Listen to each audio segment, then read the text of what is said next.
Assalamualaikum warahmatullahi wabarakatuh. Perkenalkan, nama saya Rifki Riyandi. Saya mahasiswa dari Universitas Islam Fatimah Bekasi, dari Fakultas Keguruan dan Ilmu Pendidikan Jasmani, Kesehatan dan Rekreasi, dengan nomor NPM 418219117024. Pada kali ini untuk memenuhi tugas semester akhir saya, yaitu dalam mata kuliah SAS dan Falsafah Penjas dengan dosen pengampu Bu Yunita MPD, saya akan menjelaskan tentang sejarah pendidikan jasmani. Ada 10 zaman dalam pendidikan jasmani, yaitu dimulai sejak zaman primitif, zaman kuno, zaman Greek, zaman Romawi, zaman abad gelap, abad pertengahan, zaman feodalisme dan kesatria, zaman Renaissance atau kelahiran kembali, zaman pendidikan jasmani modern di Eropa, dan yang terakhir adalah zaman nasionalisme. Pada kali ini saya akan menjelaskan 4 zaman sejarah pendidikan, yaitu yang pertama adalah zaman primitif, yang kedua zaman kuno, yang ketiga zaman Greek, dan yang keempat adalah zaman Romawi. Baik, kita langsung saja. Yang pertama ada zaman primitif. Apa itu zaman primitif? Untuk zaman primitif, untuk kali ini di aktivitas fisik manusia primitif dalam sejarah pendidikan jasmani lebih ke arah untuk mempertahankan hidup, seperti untuk mencari makan, mencari tempat berteduh, dan berlindung dari keganasan lingkungan atau keganasan alam. Karena pada zaman ini lebih ke arah hidup dengan alam atau berdampingan dengan alam. Manusia prasejarah diteliti melalui arkeologi dan antropologi, yaitu ilmu penelitian untuk mengetahui masyarakat primitif. Di negara Indonesia, khususnya di negara bagian timur, terdapat yang hidup dengan zaman batu atau primitif, khususnya itu di pedalaman Irian Barat. Pada zaman primitif, alat untuk berkomunikasi yang sering banyak dilakukan adalah dengan tarian. Manusia dengan bahasa yang tidak sempurna pada zaman primitif tersebut berkomunikasinya dengan melakukan gerakan talian yang dituangkan dalam satu buah bentuk tarian. Pada zaman ini, permainan merupakan bagian yang penting bagi bangsa ini. Mengapa bagian penting menjadi bangsa ini pada zaman primitif tersebut? Permainan itu menjadi bagian yang sangat penting karena memiliki tujuan-tujuan tertentu, yaitu terdapat 2 tujuan. Yang pertama adalah sebagai alat hiburan untuk melepas penat dari bagaimana cara bertahan hidup dengan berdampingan dengan alam.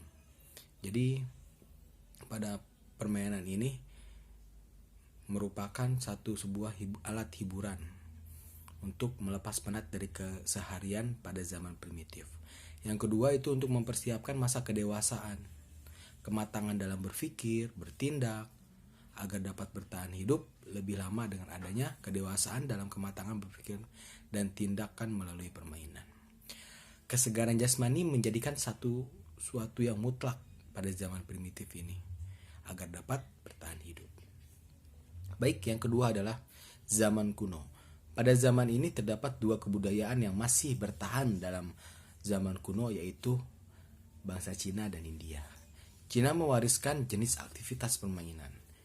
Zaman dinasti Zhou ada dari segi budaya Cina, karena pada zaman ini mulai adanya hukum, kebiasaan, sistem keluarga, dan aspek lainnya. Jadi pada zaman kuno ini mulai terbentuk adanya satu buah lembaga hukum, kebiasaan yang menjadikan satu buah dasar hukum, dan sistem kekeluargaan dan aspek lainnya. Pendidikan jasmani pada saat ini digambarkan dengan seni menembak.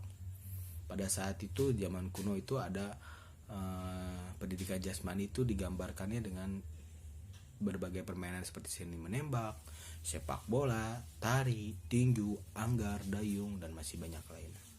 Setelah abad dinasti Zhou, banyak permainan lain dan banyak diantara yang menekankan pembentukan moral di samping latihan bagi tubuh. Jadi setelah dinasti Zhou berakhir, ada dinasti baru dan banyak permainan yang lebih berkembang, tapi lebih menekankan kepada pembentukan moral di samping latihan untuk bagi tubuh, untuk kesehatan tubuh. Pada zaman kuno ini Persia mencapai tingkat tertinggi dalam latihan jasmani sepanjang sejarah, yang memiliki tujuan utamanya adalah berperang melawan bangsa lain. Jadi pada masa ini ada Persia yang mencapai suatu tingkatan tertinggi dalam latihan jasmani sepanjang sejarah, dari mulai zaman primitif dan sampai zaman kuno. Persia merupakan tingkat tertinggi dalam latihan jasmani. Program yang dilatih oleh bangsa lain bertujuan untuk mendidik jasmani, kejujuran, dan moral anak muda. Pada zaman kuno ini, Persia merupakan militer terkuat pada saat itu. Persia runtuh dengan keruntuhan akhlak korupsi yang melemahkan negaranya. Jadi pada zaman ini, zaman kuno tersebut, Persia merupakan militer yang terkuat, tapi akhirnya pun runtuh dengan keruntuhan akhlak dan korupsi yang melemahkan negaranya sendiri. Kehancuran Persia dan tentaranya yang akhirnya dikalahkan oleh bangsa Greek yang muncul sebagai kekuatan baru. Setelah Persia runtuh dengan keruntuhannya, dengan kehancuran akhlaknya, dengan korupsinya, lahirlah bangsa baru yang disebut dengan zaman Greek. Sekarang mari kita bahas yang ketiga adalah zaman Greek. Greek ini merupakan negara kota yang masing-masing itu berada dalam filsafat dan pola kebudayaan. Bangsa Greek mencapai puncak tertinggi peradaban dalam aspek pemerintahan, sastra, seni, arsitek, filsafat, dan latihan jasmani. Keadaan lingkungan yang berpengaruh besar dalam pengembangan bangsa Greek. Orang Athena percaya perkembangan keseluruhan dari individual dan interaksi antara semua aspek kehidupan yang mereka pandang, latihan jasmani merupakan sebagai pembentukan moral, mental, sosial maupun tubuh. Jadi pada zaman Greek di sini sudah bukan pembentukan tubuh lagi, tapi pembentukan mental, moral sudah masuk dalam pendidikan jasmani. Karena dia sadar mungkin pada zaman sebelumnya, yaitu pada zaman sebelumnya, sebelum zaman Greek itu, pada zaman kuno itu yang meruntuhkan zaman kuno adalah moralnya, akhlaknya, dan mentalnya. Nah, pada zaman Greek pendidikan jasmani lebih terpa pada pembentukan moral, mental maupun tubuh. Tubuh tetap dibentuk, tapi moral dan mental lebih dibentuk lagi. Festival-festival Greek mempunyai tempat yang penting karena sebagai festival yang dilakukan sebagai penghormatan kepada dewa Zeus. Jadi pada zaman Greek sudah bermunculan festival-festival olahraga yang sebagian yaitu untuk menghormati kepada dewa. Salah satunya adalah dewa Zeus. Olimpiade dimulai pada tahun 766 sebelum Masehi. Dilakukannya dalam 4 tahun sekali pada zaman ini. Jadi pada zaman Greek sudah muncul Olimpiade, yaitu dimulainya sejak tahun 766 sebelum Masehi. Dilakukannya selama 4 tahun sekali. Dan berakhir kurang lebih tahun 394 Masehi ketika dilarang oleh Raja Romawi. Jadi ketika itu Raja Romawi sudah melarang dengan diadakannya Olimpiade. Olimpiade bagi bangsa Greek lebih daripada sekedar festival olahraga, tapi merupakan cara hidup. Jadi Olimpiade itu bagi bangsa Greek bukan hanya sekedar festival, tapi merupakan cara hidup yang merupakan pengambilan alih segala usaha dalam bidang semua aspek kehidupan. Jadi pada Olimpiade ini bangsa Greek, siapa yang berprestasi mereka akan mendapatkan sebuah pengambilan alih atau mendapatkan kekuasaan dalam suatu bidang aspek kehidupan. Ketika pengaruh Romawi mulai melanda cita-cita dan tujuan hidup bangsa Greek, permainan berubah pula. Timur atlet membayar kecurangan, kesengsaraan, sensasi. Jadi pada masa ini Romawi sudah mulai adanya kecurangan seperti pembelian atlet, kecurangan sensasi, kesengsaraan atlet. Nah, di sini mulai bermunculan. Dasar-dasar ilmu pengetahuan modern bersumber dari ciri-ciri demokrasi yang dilahirkan baik dalam pemikiran maupun dalam ketetapan praktek. Dari bangsa inilah, dari zaman Greek inilah dasar-dasar ilmu pengetahuan modern bersumber. Dasarnya mulai terlihat sejak pada zaman ini. Orang yang dianggap sebagai bapak ilmu kedokteran tak ada bangsa lain baik sebelum maupun sesudah yang sedemikian menekan perkembangan jasmani dalam konteks individu yang komplit.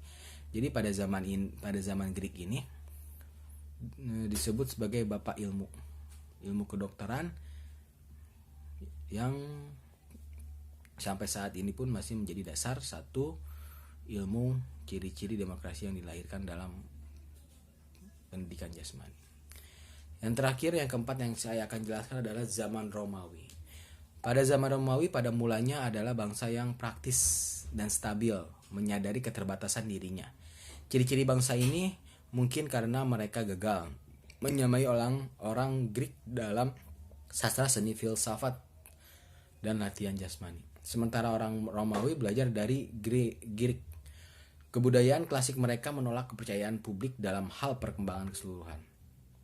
Dalam kebaikan dari individual sepenuhnya, orang Romawi perkembangan fisik adalah masalah praktis.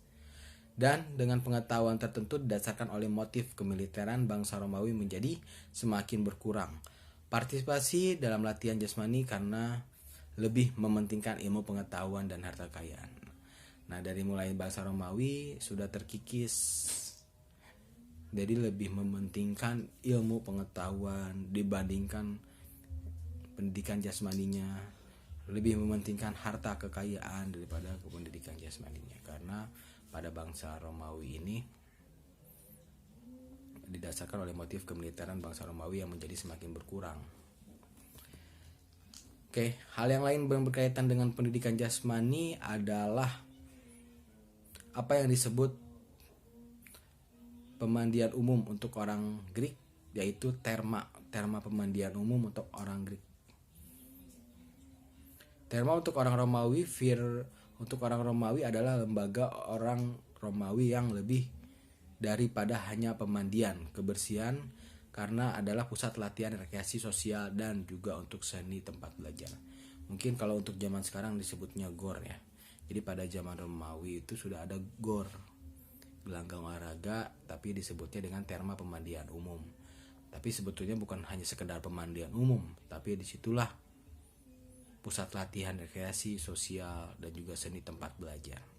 Kekaisaran Romawi runtuh sebelum kedatangan bangsa barbar dari Eropa Utara dan menguasainya. Kejatuhannya disebabkan oleh banyak hal, tetapi terutama sekali oleh kebobrokan moral dan fisik dari rakyatnya yang telah berlangsung selama sebelum tingkat kejatuhan yang resmi, yaitu pada tahun 476 Masehi.